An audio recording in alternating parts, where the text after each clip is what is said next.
Have you ever heard of the Nakba, the so-called catastrophe? If you've done any research at all into the Israeli-Arab conflict, you surely would have heard this term, and it was coined to describe what happened in 1948, where Israel fought a war of survival against surrounding Arab armies and won.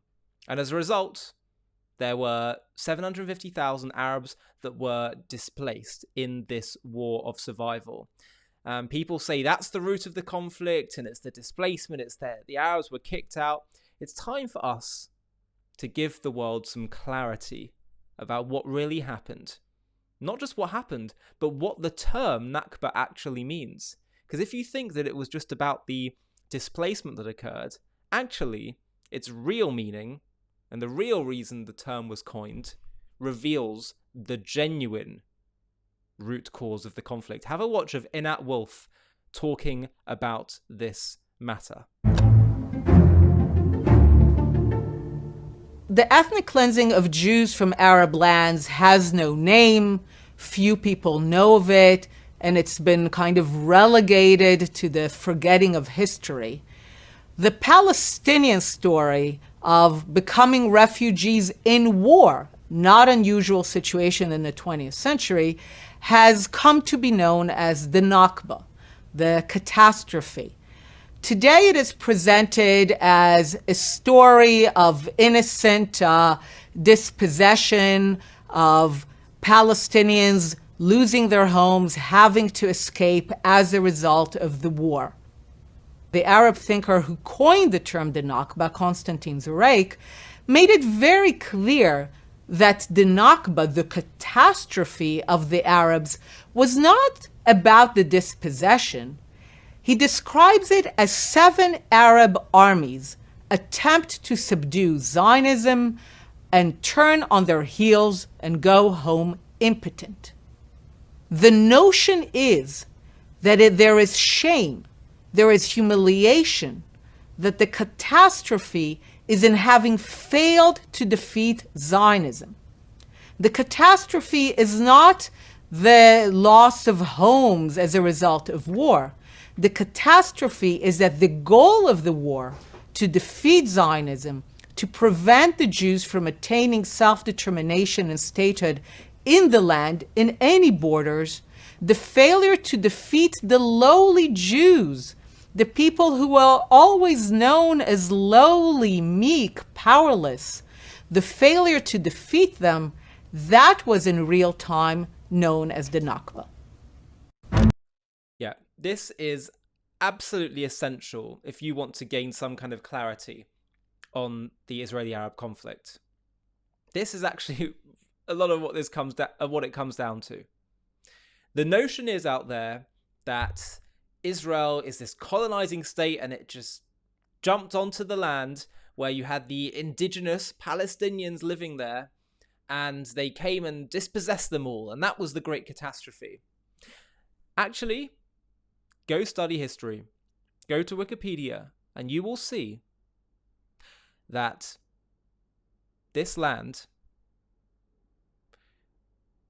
has had a sovereign state there 2 times prior, 2,000 years ago, where it was a Jewish sovereign state in both instances, then has been taken over by various nations and empires, but never had a sovereign state there.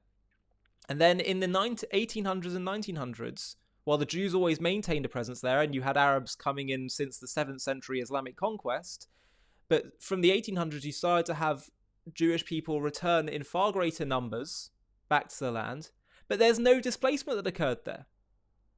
What happened was they purchased land and settled there legally under the Ottoman Empire and then under the British.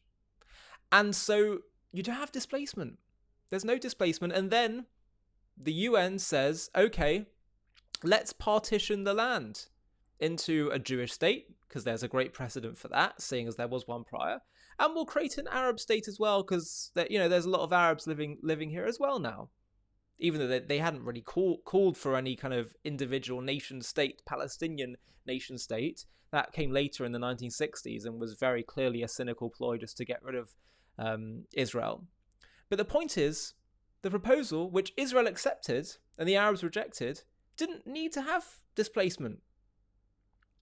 Why did the displacement occur? The displacement occurred because the 7 surrounding Arab armies said, no, no, no, we cannot accept the restoration of the Jewish state. That's unacceptable. That's too humiliating for us.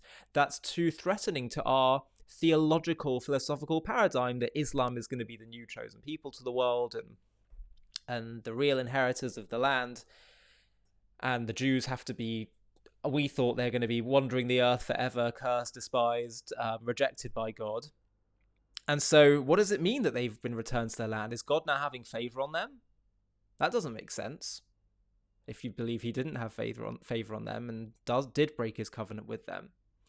Therefore, it must be an evil that needs to be destroyed. Otherwise, it's just too threatening. Too threatening. So, that was the plan. And in the process of trying to get rid of the Jewish state, yes, many Arabs living in the land were displaced. Predominantly by the surrounding Arab armies telling them, leave, get out, and come back once we've thrown all the Jews into the sea. But it didn't work out that way.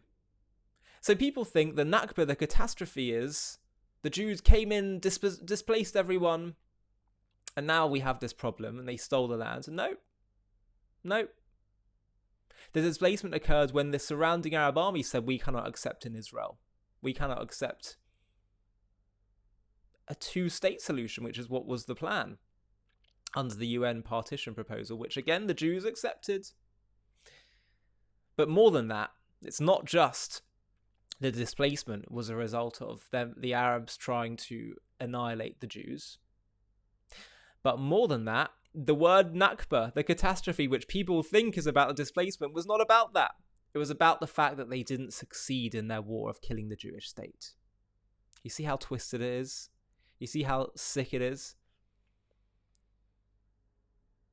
We could do a whole series on how words have lost their meaning and been twisted and turned on their head. It's one of the great problems of this conflict, the twisting of the meaning of words. It's the same thing with the whole use of the term Palestinian. The concept was created not because they care about some kind of Palestinian state and nationalism. It's because it's just a cynical ploy to try and win over the hearts and minds of people in the West. To say, to build up this narrative, this false narrative, that they're dispossessed and they really are the indigenous people to the land, and if they can just have their Palestinian state and have the land given back to them, then it'll all be fine, and they don't really have an issue with the Jews. It's just because they just want to live there peacefully, and it's nothing hateful. But of course, that's completely ahistorical. That flies in the face of what history tells us about the Palestinian cause. The very simple proof of the matter is that if you were to ask any Palestinian leader, past or present, seriously, would you prefer a Palestinian state from the river to the sea, but you're going to have Jewish control of one little area, or Islamic conquest from another country takes over the entire area, but it's under Islamic control, but no free Palestine, no Palestinian state? They'd choose the latter. And whether it's the leaders of Hamas, the PLO, they've all said this, past and present. They were happy to be part of southern Syria. If they would have won the war, the surrounding Arab armies would have won the war of 1948, then you would have seen Israel just be part of Jordan, Syria, and Egypt, and Lebanon. So words have been twisted, and we mustn't fall for it. It's not acceptable anymore to be uneducated about these issues. It's not acceptable because there's too much ignorance out there, there's too much falsehood, and we all have a duty to become ambassadors for the truth. Do not be intimidated by the lies of the other side, by the attempt to shame the Jewish state. There is nothing shameful about the Jewish state. There's everything right, everything to be proud of. And therefore, we have to keep sharing this. So please share this video far and wide and spread the truth about the Israeli-Arab conflict. Hi, thank you so much for watching. To watch another one, click here. To stay up to date with all our content, click here to subscribe. And if you're able to, you can help support JTV to grow and grow by clicking join below this video, where you can become a member and get perks including early access to videos and private live discussions with me. But most of all, you'll be partnering with us on our mission to change the world.